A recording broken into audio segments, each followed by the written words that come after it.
Hi, welcome to Five Mantra, and this is yours BLM Reddy. We are going to learn about Python. Already we discussed last previous sessions about fundamental data types like integers and all. Now we are going to discuss about other data types what we are using in a Python. Right. Here, if you go with the other than integer, if you see that we have another data type that is a float.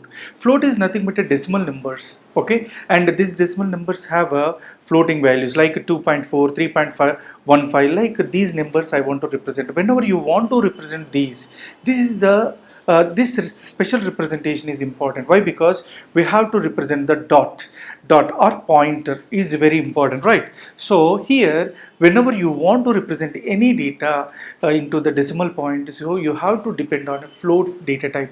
Here, if you go with the other programming or previous programming or new programming environments, okay, other than Python, you have a different data types like double, long double, or something like.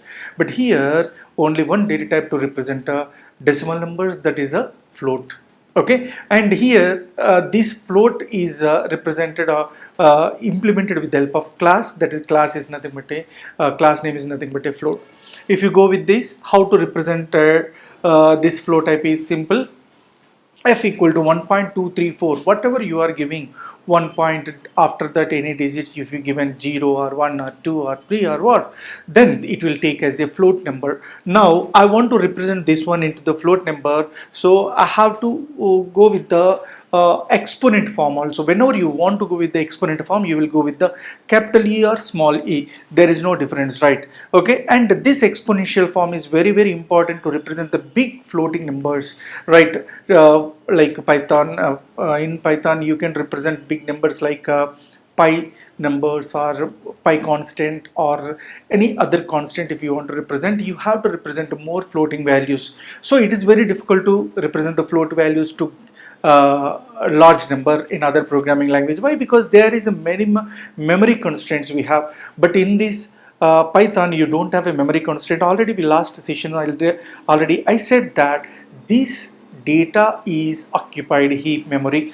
That heap memory is a large memory, infinite memory, logically. Remember this point, logically infinite memory. So it will go with the big number also, it's not a matter. So, and this memory allocation is also in a different way. If you see other programming language, that is a static type we have, but in a Python it is a dynamic dynamic type allocation we have, dynamic memory allocation we have, that we'll discuss in later in depth. Okay, but basically when you want to write basic programs, these data types are required. These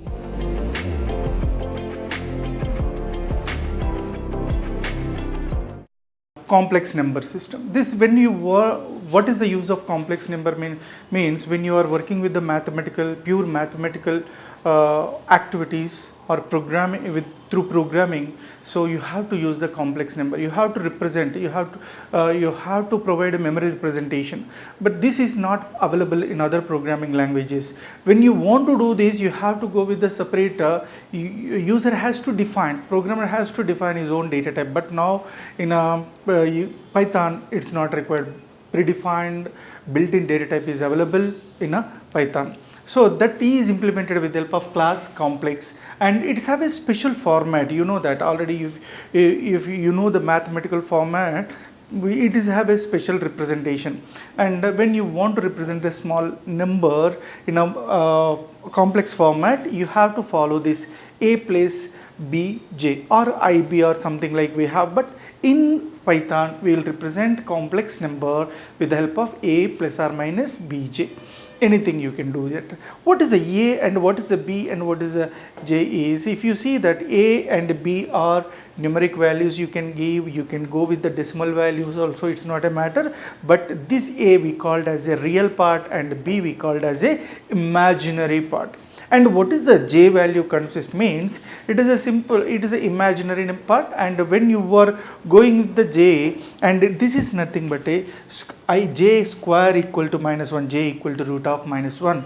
This is, you know, this mathematical background information, right?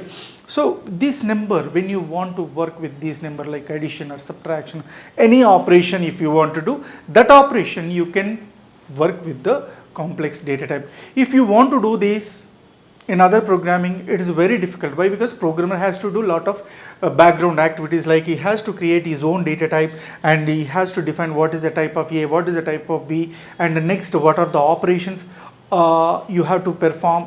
That operations also you have to define. But here all operations are defined, and you have a basic mathematical operations also on this data type. Now these are the examples we have. If you see that, these are the example 3 plus 5j or 10 plus 5.5j, or you can take two decimal numbers also, 0.5 plus 0.1j. This is the way we can represent the complex number. Now if you see that a and b contains an integer or float values, there is no border. Already you know these examples, right? Now you are getting clear idea, right? Only you have to, you can use the float values or decimal values. It is not a decimal values or integers, numeric values, it's not a matter, right? Now we'll go with the programmatically. We'll check how to do the these examples in ideally, right? We'll start. Now we'll go with the Python. Ideally, already we know that is a and op. This is the, actually it is sorted with the letters, right? Ideally we will select that. You can select any IDE. Maybe you can go with the different IDEs we have, like a .NET, Microsoft .NET with Visual Studio. We have a another IDE. Next, PyCharm is there, and the different IDEs we have. You can use it, but it is a very simple. That's why we are using. Now we completed some decimal, some floating values, right? So first we'll write a one variable, right? We'll define one variable. So here if you go with the a is your variable, and now I want to give some numbers like 12.5 in this 4 5. This is my number I want to give. Once if you want to give just a completion, if you enter, then it will go to the next line. And now I want to check whether what is the type of, what is the value of a. Now if you see that this is a 12.45 is available. Next, once again what I want to do is, what is the type of a, I need to know that. Already we know we have a type function. Here we are writing a one variable, that is a simple variable, right, class float. Already I said these are all data types in a Python are defined with the help of class only, object orientation only, right? What is the class name? This is a class name is nothing but a float. Remember this point. Next one is, I want to go with the complex number. What is that? Complex number means, now once again I'll go with the complex number variable is C. Here I want to assign one number, that is a 4 5 what is that, plus next 5, next another one, that is a j. In a simple way we define. Now once it is completed, once again we'll check what is the format of this. Now 45 plus 5j, this is the format of complex number. Now you can check these complex number. Okay, what is the type of this constant is saved? What is the type? This constant is saved in a C variable. What is the type of C? That will check with the help of type. Okay, that is a type is a function. Here we are going with the my variable name is C. Simple. Enter. Complex. There is a class name is complex. Simple way. In this way we completed these two examples. Now you can do the addition or subtraction or whatever may be the things like. Okay, now I want to do like I have another variable like d is equal to, I have another variable. One simple example I will do, that is plus 5j. This is my d variable. Now I want to see that, okay, some number I'm giving some result. Result is my variable name equal to, this is the addition I want to do. What is that addition? My variable is C. Next I want to add that C with what is that? My variable name is D. Simply D I have, right. Now I completed. Now I want to check what is that. type of result. The result is 57. See that if you see the calculation, 45 plus 12, that is nothing but a 57. 5 plus 5, that is a 10. So in this way this calculation was completed. Okay, now whatever the operations you have, simple basic addition operation I implemented, like mathematical operations, addition, subtraction, what other operations also you can do, and these operations we will do after completion of these operators. We have whenever you want to do some operations, you have to depend on special symbol. This is the plus is the special symbol, right? C plus D, here we are using a special symbol plus, right? This special symbol, what is the meaning of that? That we have to know by learning operator only, right? In that operators we have list of operators, we'll define, we'll go into the depth into that. Okay, and what are the operators we have, what we have with that, what we can do operations, right?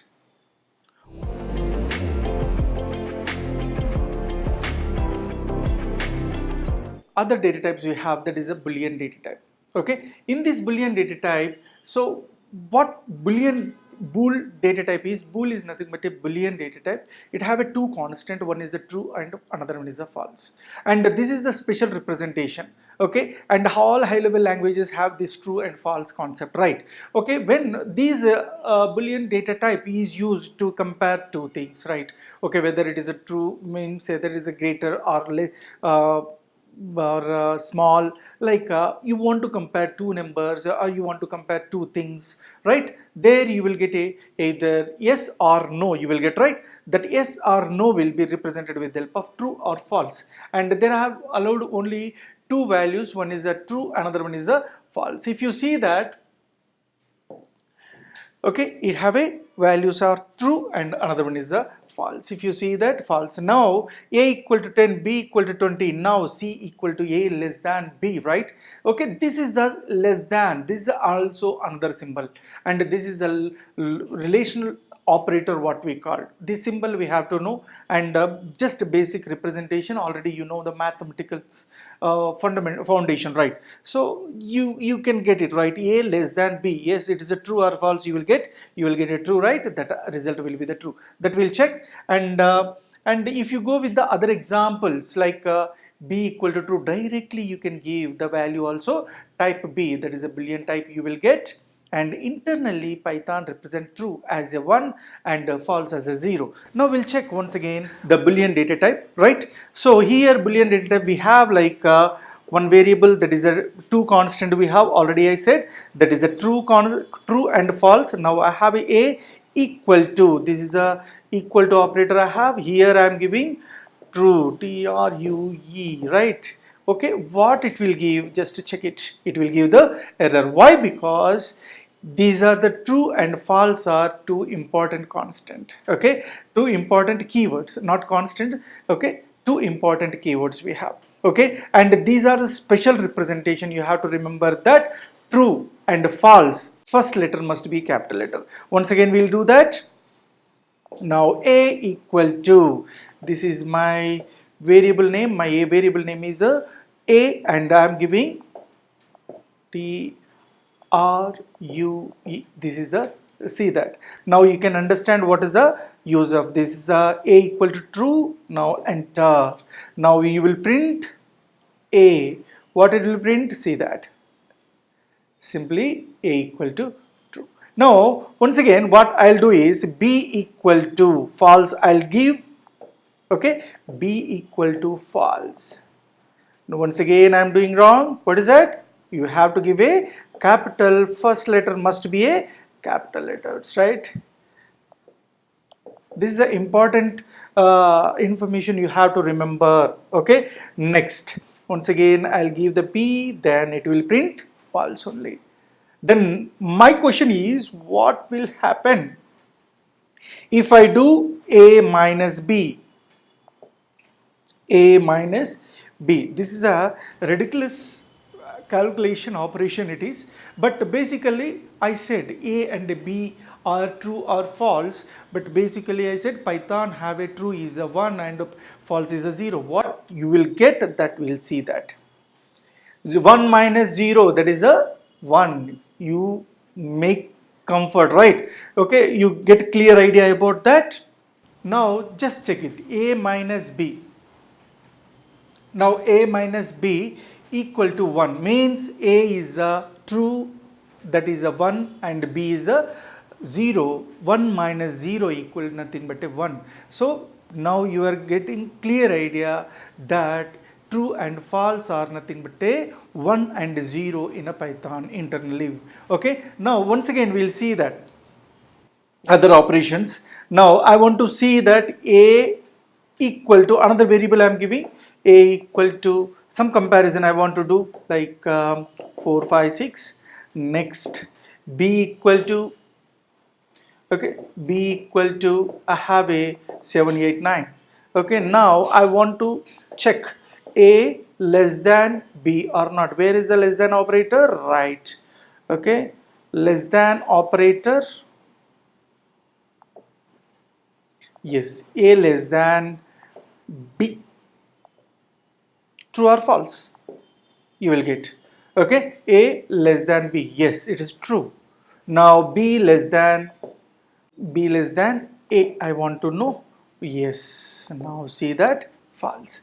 Okay. Now this is a basic representation of boolean, and these are the basic operation we'll do. And if you want to give anything non-zero values, or will take as a integer, and zero value will take as a false in other programming language. But here Python is specially we have a two constant in a boolean type, that is a true and false. But true is nothing but a 1, and 0 is nothing but a false. But it's not important that much, but knowing is better, right? So this is the way we'll conclude the boolean type. This is your channel, just subscribe for your sake, right? Thank you.